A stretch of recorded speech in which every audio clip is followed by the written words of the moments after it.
Hey, Ivy, make sure you change the bed sheets today. It's summer, we're sweating. I can't bear the thought of going a week without changing them. I'm sorry, I'll change them later. Have you been slacking off recently? I understand that having a baby is hard, but you're going to have to balance both soon. I know, but I've been lacking sleep lately. You understand, right, Aaron? Mike has been crying a lot at night. I really can't sleep. Don't you think it's because you're not taking her out for walks during the day? They say tiring out a baby makes them sleep, right? There's her health and the timing to consider. And I've been trying various ways to stop the night crying. Even when I do, she still cries. But being a stay-at-home mom, you should be able to handle the housework, right? I think you're being a bit too lax. We've been having a lot of ready-made meals, and sometimes we even order delivery.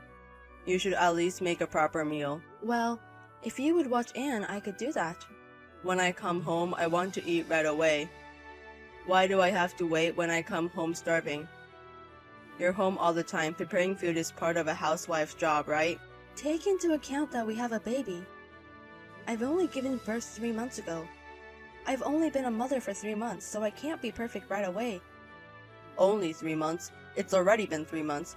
I was understanding when it was 1 month, but shouldn't you be getting used to it by now? She's already past her 100th day, you know.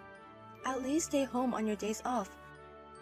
Then I can prepare meals in advance and I can focus on housework. So, even on my days off, I don't have any freedom, even though I'm working every day. What can I say to that? I do appreciate you working, but I'm taking care of Anne 24/7. That's expected of a mother, right? Isn't it expected of a father too? Look, I'm earning money to support the two of you. And now you want me to work even more? I'm not asking you to work. I want you to help with the child rearing. I am doing that. Not just interacting with her when you have free time. What? Are you trying to pick a fight? Well, it's true. How many minutes do you think I have to take a bath since Anne was born? Less than 10 minutes.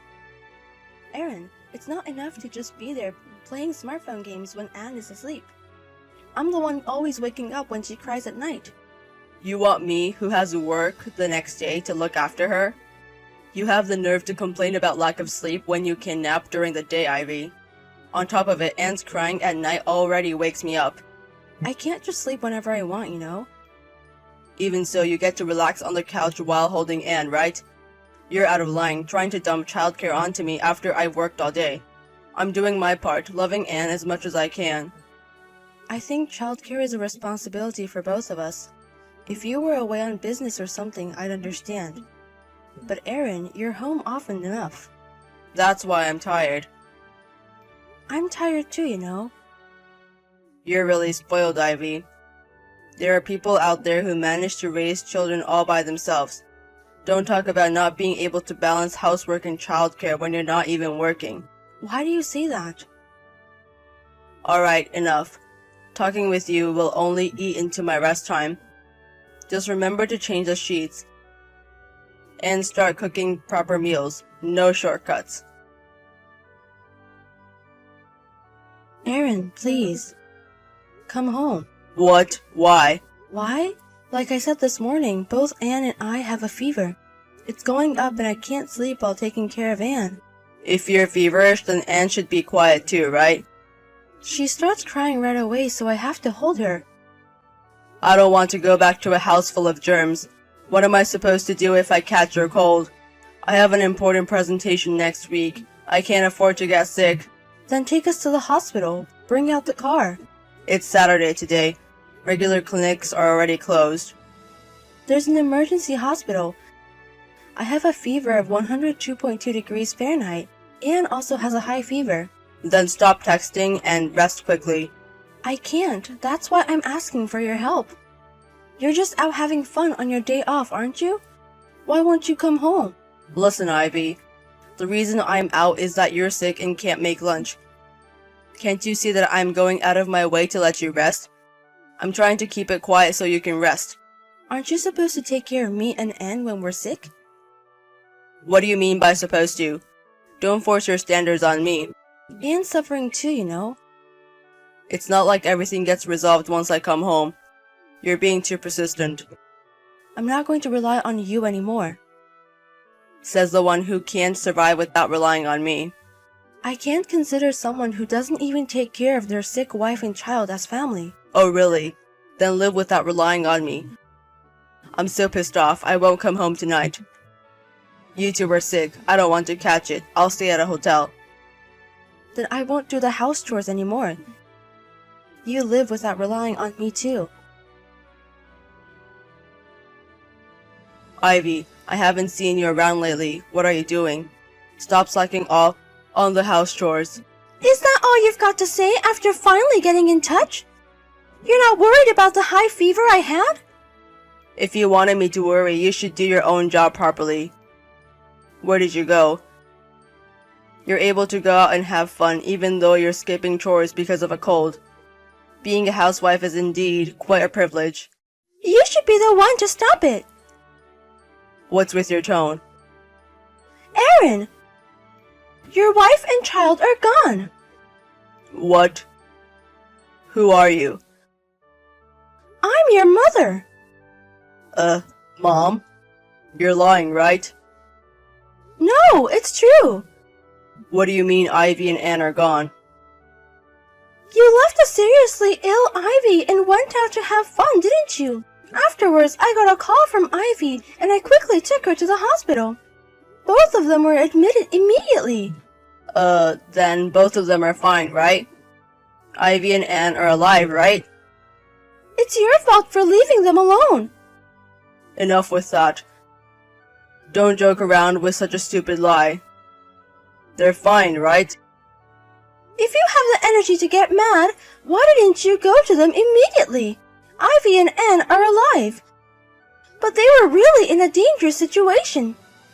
If we had taken them to the hospital any later, we wouldn't know what would have happened. It was just a cold. It's impossible to lose a life because of it. Ivy was already in pretty bad shape. She didn't have any energy left due to lack of sleep. When I arrived at your place, you were passed out, you know? Ivy was down, and because of that, Anne hadn't been fed for quite some time. If I hadn't received the call, it could have been the worst case scenario. You don't understand it at all. And yet, you left them alone. I think you've done something unimaginable as a human being. Are Ivy and Anne still in the hospital? Or are they back home? Sorry, I can't tell you. Wait until you hear from Ivy. Why isn't Ivy contacting me? If you're texting from Ivy's phone, she's there, right? Put her on. Ivy's still not feeling well and doesn't have the energy to deal with you. If you think you did something wrong, wait and accept whatever you're told. Reflect on what you've done to Ivy so far. Ivy, please come back. We're not done talking. I've understood your feelings. You don't understand a thing. Just when I thought you were coming home, you handed me the divorce papers and left the house. Isn't that a bit selfish? You understand why I want a divorce, right? It's because I didn't take care of you and Anne. That was just the last straw. I've been thinking about this since Anne was born. Why don't you help with raising the child? You didn't even help with the household chores. I was worn out after giving birth and you were entirely uncooperative. Well, I had work too. You could have helped with childcare and housework on weekends, couldn't you? Yet you left it all to me because I'm a stay-at-home mom. Sorry, but I can't raise a child with someone who can't cooperate. Wait a minute. Let me apologize first. Even if you apologize now, I don't feel like forgiving you. Ivy, I'm sorry. I heard from my mother and I realized that I've been an idiot. I saw the messages. You didn't even worry. You told me to stop slacking off on housework. That's because I didn't know that you and Anne were in the hospital. Even if we weren't hospitalized, I wouldn't have forgiven you. I shuddered when I thought about what could happen if we get sick again. Who needs a husband or a father who won't help when you're in trouble? I was thoughtless. I took it lightly, thinking it was just a cold, just a fever. People can die from a fever, you know. There can also be lasting complications. I'm sorry. I'll take proper responsibility in parenting from now on, so I'm asking for just one more chance. You've had more than 3 months of chances already. It's strange that you only noticed when I mentioned divorce. I've told you countless times. I've asked for help with the housework and child rearing. And yet, Aaron, you never lifted a finger. It's your fault. I was taking Ivy for granted. After that, I had a talk with my mom about how hard parenting really is, and I truly regretted my behavior. Did you really reflect on your actions? I couldn't see it that way.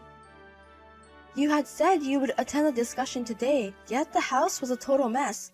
If you had really reflected, I thought at least you'd have done some cleaning. It wasn't an environment for me and Anne to come back to, was it?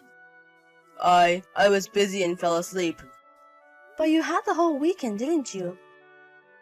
In the end, nothing has changed. You just assumed I would come back anyway, didn't you? And that's why you left the house in such a state. You thought you'd let me clean up after I came back, right? No, I thought we could do it together. See, that's precisely what I can't stand. If you really feel sorry, at least you'd have done some cleaning. In the end, your apologies are just empty words. I know that even if I came back, I'd be the one doing all the housework and parenting. I'll do my part. Please. Ivy, come back. I do really care about you and Anne. If we really mattered to you, you wouldn't have left us when we had a high fever. I thought it was just a cold. It's impossible to continue with someone who leaves his family in distress and doesn't come home. It's not about it being just a cold. I can't forgive you for doing nothing when we were asking for help. Especially since Anne was just a baby. I'm sorry. I'm truly sorry. But it's cruel to divorce when Anne has just been born. I want to live with Anne. I want to be involved in her life as a father. We don't need a father who doesn't care about his child. Can you stop making me repeat myself? But being a single mother is tough. Ivy, you said you didn't want to re-enter the workforce for a while, right? You wanted to be with our child as much as possible when she's small. If we don't divorce, you can stay at home, right? I'm going to get child support from you. My parents and your mother will support us until Anne turns 3, so we'll be fine. But it's so tough to raise a child alone. You said so yourself. I know there are people out there who raise children on their own. I'm prepared for that now. I'm sorry. I truly intend to change from here on out. You don't have to do anything for me anymore. But if you have any sense of responsibility as a father to Anne, don't cut her out. So, you're saying we're getting divorced? I really regret everything. I'm trying to change. I don't have any trust or love left for you. I can't live without you and Anne. I keep going because you and Anne are here with me. Please, don't abandon me. You were the one who abandoned us first. You're the one who told me not to rely on you. Don't expect me to forgive you now. You really do have a spoiled way of thinking. We've had several discussions about divorce since then. We've agreed to separate for 1 year now. Despite the awful things he's done, he's still our daughter's father. I thought it wouldn't matter if he had no relationship with me anymore. But if he has any responsibility as a father, I want him to face our daughter sincerely. Of course, we plan to divorce after a year. But we've decided to give him a chance as a father. Ever since we separated, my husband visits our home every day and takes care of Anne. He's honestly more like a father now than when we were living together. That doesn't mean I'm ready to forgive what he's done and said. I know there will be more difficulties ahead, but I want to establish a solid foundation for life now. I intend to create an environment where I can raise my daughter on my own. And if I ever feel it's too hard to do it alone, I'll ask my parents and my mother-in-law for support. I'll make sure to take good care of my daughter so she doesn't feel lonely. I'm sure my relationship with my husband will never go back to the way it was. But as a father, as a mother, I want to give everything I can as a parent to our daughter with all my heart.